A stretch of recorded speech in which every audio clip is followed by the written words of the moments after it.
In this exegetical methods overview, I simply want to give you a sense of the variety of methods scholars employ to examine and interpret the text. Know that we will spend more time on this topic when we meet as a group in the summer. Exegesis is a systematic way of interpreting text with its own specialized needs and disciplines or methods. Gorman says that exegesis is a careful analysis of biblical text. From the Greek exago, which means to lead out or to bring out of, the goal of exegesis is simply to achieve a credible and coherent understanding of the text on its own terms and in its own context. Historiography is that method whose goal is to determine the historical context out of which the biblical material most probably emerged. The concerns are archaeology, extra-biblical material, meaning artifacts from cultures that were contemporaneous with ancient Israel, and the dating of the text. Examples of historical criticism being used by biblical scholars include the debate around the validity of the fall of Jericho.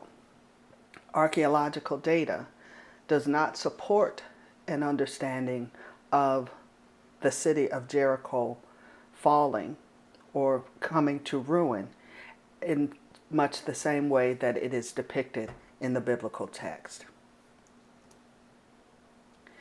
The goal of text criticism is to examine the evolution of written documents in an effort to reconstruct the most plausible earlier version of the text. Importantly, a text critic is not necessarily concerned with reconstructing the original or earliest version of the text, simply an earlier version than the one they have before them. And so text critics use various witnesses or translations of the biblical text. For example, they might compare what we have in the BHS to the Septuagint or the Vulgate. And scribal practices. We know that the scribes made certain types of errors. And so a text critic will be looking to see how to adjudicate or make sense of or resolve some of those errors. Again, the goal of a text critic is to somehow reconstruct the text. Source criticism, the work made popular by Julius Wellhausen, has as its goal to unearth the different source material used in the creation of the text over time. So the concern of a source critic would be to examine the gaps or the quirks in the narrative that could signal different hands or different patchwork pieces, different and distinct contributions of different authors or writers. The documentary hypothesis, made popular by Julius Wellhausen, is an excellent example of source criticism at work. For example, in the two creation stories, we see the divine referred to as Elohim in some instances and Yahweh in others.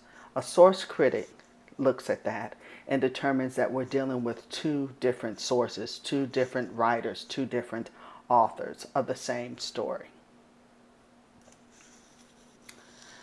A form critic is concerned with understanding how a particular text was originally used. What was the Sitzenleben, or the setting in life of the text? So different genres are important to a form critic, and any sorts of connections they can make with ancient Near Eastern material for which they know the use is important. So for instance, the variety of poetry we find in the Psalms point to different uses of the Psalms. Some are clearly about the cultic work of worship. Other Psalms seem to be focused on lauding or celebrating the induction of a new king. Two different um, uses.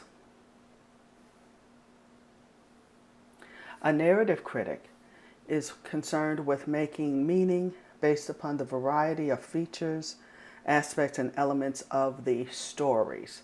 So a narrative critic is concerned with narratives or stories in the text. Plot, structure, the narrator, characters, characterization, point of view, and voice are all the types of concerns that a narrative critic takes up. Robert Alter, in his famous The Art of Biblical Narrative, does an excellent job of explicating Genesis 24, the betrothal of Rebekah, as a form critic. And we'll talk a little bit about Alter in the summer. Rhetorical criticism is concerned with making meaning based upon the use of persuasive words and phrases.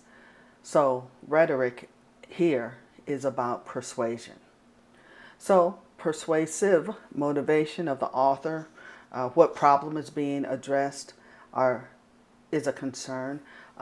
And your rhetoric is always informed by the products of form criticism. So said differently, law is going to do something very different than prose in this instance. Climatic lines frame a particular passage. Maybe you see a lot of this in the prophets, the restating of a certain phrase or something to frame a passage. Beginning and ending relationships are important for a rhetorical critic. Parallelism in the text and repetition. The prophetic material is full of fodder for a rhetorical critic, and Renita J. Weems does a wonderful work of rhetorical criticism in her book Battered Love, which takes up the marriage metaphor in the prophets. And feminist criticism, that has as its goal to center the experiences of women, especially Euro-American women, in an interdisciplinary manner in order to make meaning of the text or interpret the text. Importantly, feminist criticism is grounded in the belief that the patriarchal text is not sympathetic or sensitive to the concerns of women. Gender is the entry point for feminist criticism. A feminist critic would look at the stories of Isaac and Jephthah's daughter and talk about how the role gender played in the role of each of these stories. How is it that the deity saves Isaac from death, but does not do the same for the daughter of Jephthah? J. Cheryl Exum, Amy Jill Levine, Carol Myers, and Elizabeth Schussler Fiorenza are popular feminist critics. This has been just a quick overview of exegetical methods, and as I stated earlier, we'll spend more time with these methods in the summer.